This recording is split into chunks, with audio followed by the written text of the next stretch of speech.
Chokes me up seeing Patrick Swayze. Where do that way? So funny because I have such vivid memories of that movie, and I'm still able to separate myself from it. And really moves me a lot. I love this cut as well. I love the music of this cut. Nothing can ever. Before the scene, it's been forever since I've seen it.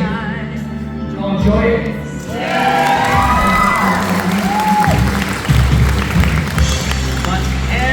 Really holds up, you know, even though we made it in the 80s, it doesn't have that quality, you know, just really holds up, this movie. A memory. And yes, you say so. So my father's a stunt coordinator, and he worked on a film called Urban Cowboy. Y'all know that movie. They shot that movie in Houston, and that was in 1978, I think.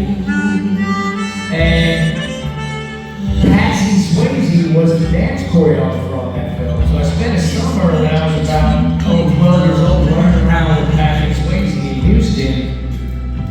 3 years before we knew we were going to do a picture together. We ended up doing 3 movies together. So we did The Outsiders, and then we did a movie called Brandy USA with Jamie Lee Curtis, Jennifer Jason Leigh, and we went on to do Red Dawn. Wolverine! Yeah! And Darren Dalton, who played Randy Masoch, was also in Red Dawn with me. He's still one of my best friends ever. In fact, he was the best man at my wedding. Twice. Yeah, spoke to him today. He's a great guy. So the next project that I'm working on, I'll share this with y'all right now, is I'm working on a documentary about the making of this movie. That needed to happen, so it's going to take me probably a year and a half, 2 years to get it all done. Focusing on that right now. My buddy Darren Dalton is helping write it, so we go back over 40 years ago. Spoke to Francis Ford Coppola just a couple days ago. He's in his 80s. And y'all know that scene with Matt Dillon in the hospital with the nurse. You know that's Essie Hinton, right? That was Essie Hinton, the nurse in the hospital with Matt. And I still speak to her all the time. She's amazing. Maybe they can turn that down. Y'all can hear me all right? Okay, good. Anyway, I love this cut because in the original cut there were so many differences. The music in particular is way different than that. Y'all know that, right? And Francis Ford Coppola's father was the composer of the music. And I was speaking to him one day and I said, Francis, why did you change the music and add all these scenes? He said, well, my father, Carmine, I couldn't tell him to change the music. When he passed, I was able to sort of make the movie that I really anticipated that I wanted to make. So that's why he made that cut a little bit different. I'll never forget 25th anniversary, I think it was. We were all invited to Napa to Francis's house, and we were to do some commentating, and Patrick Swayze was with me, and Ralph Macchio, and Diane Lane. She's such an amazing person.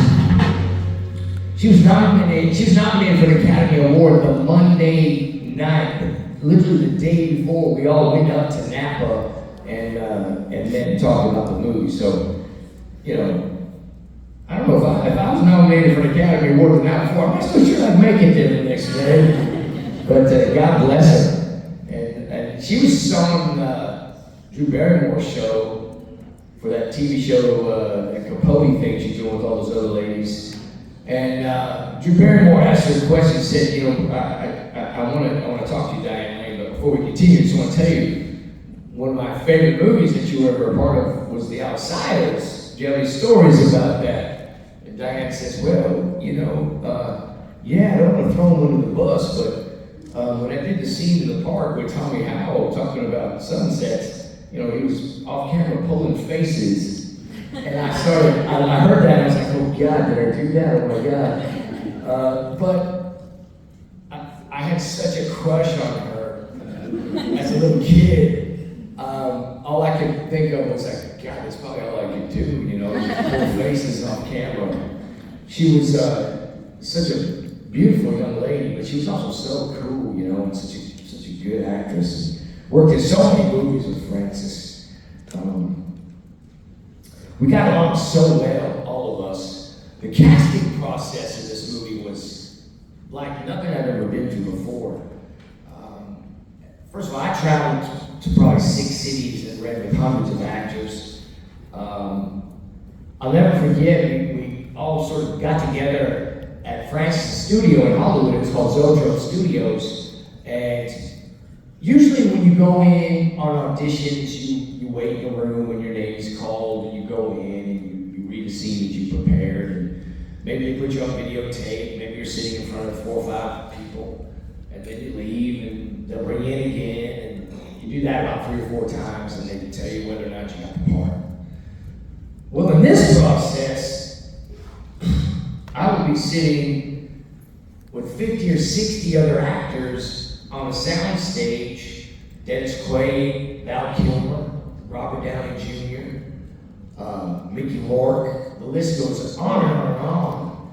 And we would all work together, and Francis would just pick names, say, okay, Mickey, you, Dennis, Tommy, and Rob Lowe, you go read scene 4. And he put these all on videotape. You might have seen some of that stuff online, but it's fascinating because I've never gone through that process before. Usually it's private, but he just brought us all in and workshopped us. And finally, he ended up with that core cast and sent me and Emilio Estevez, Rob Lowe, Tom Cruise, and Patrick Swayze all to New York City.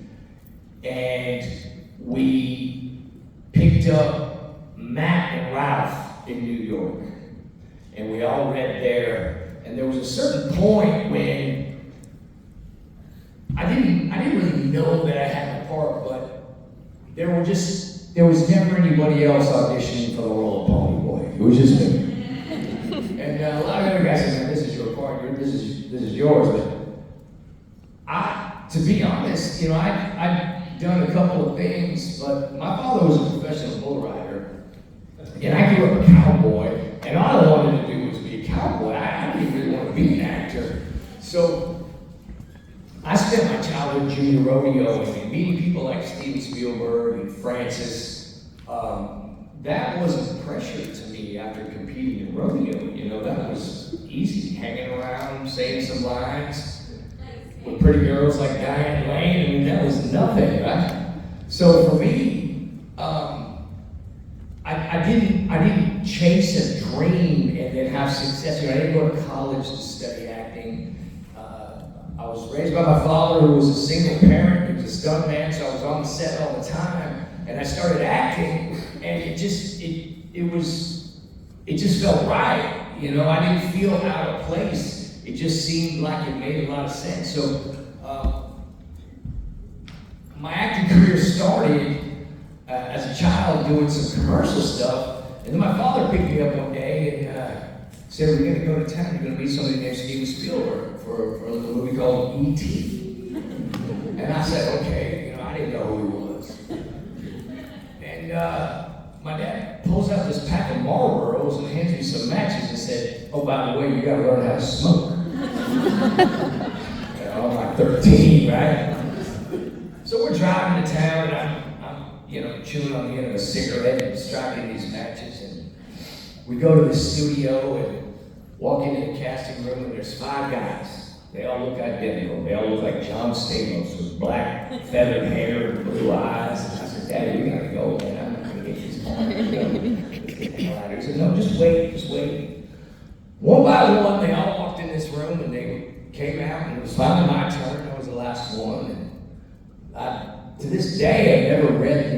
script of E.T. It was top secret. They just gave you the pages that you were a part of, and that was it. And so I had a couple of pages in my hand, and I walked in kind of like this, a stool and a light, and a bunch of people staring at me. And Kathleen Kennedy, these are all producers from Raiders of the Lost Ark, Frank Marshall, Steven was there, all the casting people were there. And he started asking me a few questions, and he was delighted that my father was a stuntman. He said, well, you know, your father's a stuntman, you do stunts. You know, rodeo a little bit. I want to be a stuntman like my father. I thought that's what I was going to do. He said, can you ride a bike? Can you ride a bike? I was like, man, here we are. And he loved that because some of the other kids weren't real handy in riding the bike, and he wanted to be able to cut to one of the actors on the bike a little bit, and I always have to, you know, double them with a stunt double. And he gets to the point, he says, well, you know, kid, how do you feel about smoking a cigarette? Well, I started fishing around and pulled out a bent Marlboro that did a 90-degree turn when it hung out of my mouth. I started striking this match and said, okay, kid, you got a point. I was in E.T. And a couple of months went by, and I started auditioning for The Outsiders, and it just felt right. You know, it just felt like I was born to play this part. And, you know, watching this movie tonight, I haven't seen it in a long, long time.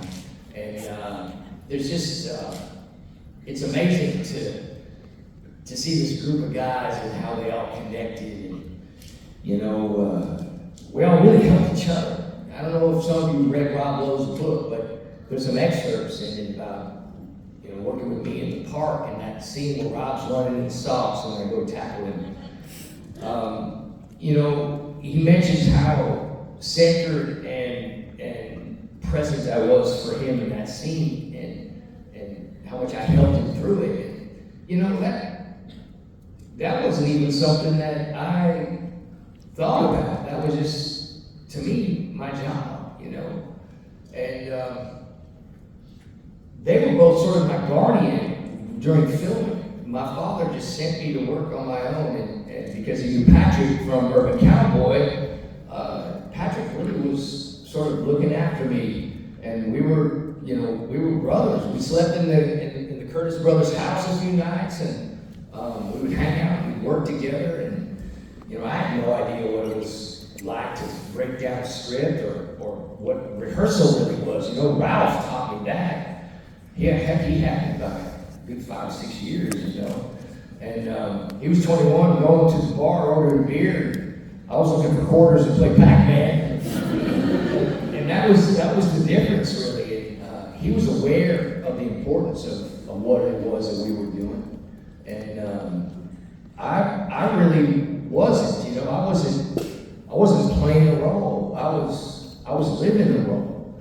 When you're 14, 15, you're cast because you are that character. You know, I wasn't playing the Reaper when I was 15. Right? So those experiences for me and being able to relive it with y'all was just absolutely fantastic. So I've had a great night. If any of you have a couple of questions, I'm happy to take them.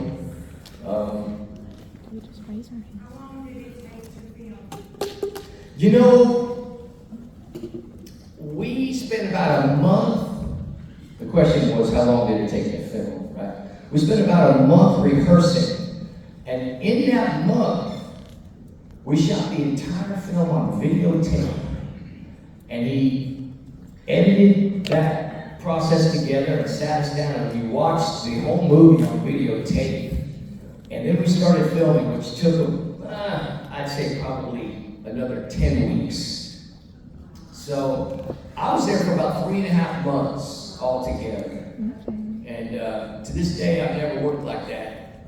I've never met anybody that, you know, now they're trying to save every dollar. The first thing that goes is rehearsal time. But for him to bring us out and put us together for a month, and Francis was like a psychologist, really. He was more of a psychologist than he was a director. For that first month, things would be put together like, you know, a barbecue on the weekends at the park, and he would schedule a football game between the Socias and the Greasers. And they'd show up in their matching track suits and their leather binders, and we were like, what the hell, they got a leather binder with their name on it? I don't got that shit. They were up on floor 18, 19, we were on floor 4 and 5, and there was a real healthy competition built between us. It got to the point to where, I didn't really put up with a lot of BS from Leif. And Leif and I had a little bit of a thing going. And that scene of the monkey bars when I spit on him, I would flood a lag or two on purpose and say, oh, gotta do that again. It was, I think, a healthy competition that was created intentionally by Francis. And here's a great story. There's a moment on the poster, if you remember one of the posters, a few of us are laughing, and they bring us into this photo session, and we're all kind of stacked up on some seats, and everybody's just kind of, mugging and doing their best blue steel, right? And a gentleman comes in with a tray of sandwiches and sets it down and hollers, hey everybody, this is for the talent only. Please don't touch the food, it's for the talent. And he walks away. About 5 minutes later, they're getting ready to start shooting some photos of the Socias. And the Socias come walking in, and Leif goes walking up to the sandwich tray, and Ralph says, hey Leif, that's for the talent. And we all started laughing, and they took the picture and they used that for the poster. So there were a lot of accidents, and I could have picked them all out for you. But Francis really likes to use those natural, real moments. The hat that blew in, I told you, blew off the cameraman, and Tubin picks it up, and puts it on, and walks out. Those happened a lot, and that's one of the things that I learned working with Francis that was so important for me as a young actor. He came up to me and told me a story about working with Marlon Brando. And he said, Marlon Brando would never cut. He would never cut no matter what was happening. He said, a herd of wild buffalo would go running through the middle of the set, and he would just turn and say, look at the pretty buffalo. and that really taught me a lot. He said, you don't ever stop. He said, I don't care what happens. He says, unless I say cut, you continue going and use whatever happens. And there's a moment that I brought up with you when we're in the church and the two boys are on the floor and they were pushing a dolly across the floor, which is a heavy piece of equipment with the camera on it. And one of the crew members stepped in. Oh, that was an old brittle floor. That was a real church. It was built out in the middle of nowhere, abandoned. And he crashed a little bit and cracked through the floor. And I turned and I said, Johnny, there's a monster outside. And they cut to the raccoon on the wall there. And it's such a beautiful moment because it really expresses the innocence of these kids. And I was so proud of that moment because it wasn't but a few days before that Francis took me aside and shared with me this story about Marlon Brando and not stopping. And had he not shared that story with me, I might have turned and looked. I was like, oh man, he fell through the floor. Let's stop and let's go again, But instead, it enabled me to express myself in this innocent way. And by cutting to this monster, this little raccoon scratching at the door, it really tells a story, and it's so subtle and subliminal in a way, but it's so relatable for all of us. We see these two kids that are really in a predicament, stab somebody, hiding, and they're calling a raccoon a monster, So moments like that throughout the whole film that I really learned a lot from by watching the other people work and being, taught by somebody like Francis Ford Coppola, who I just think is You know, he's won Academy Awards for The Godfathers and Apocalypse Now, and by the time he got to us, you know, it was, and there was some, you know, Francis really struggled to make that movie. You know, they had financial problems all the way through. It wasn't a simple process for him, and the only reason the movie even got made in the first place was because of a group of kids out in Fresno, California. 7th graders, 8th graders got together and they wrote letters and sent Francis the book and said, "You have to read this book and make it a movie." And that's why the movie was made. It's because a group of these kids from a little elementary school called Lone Star Elementary out in Fresno, California, which is a little farm town that these kids all got together, and their librarian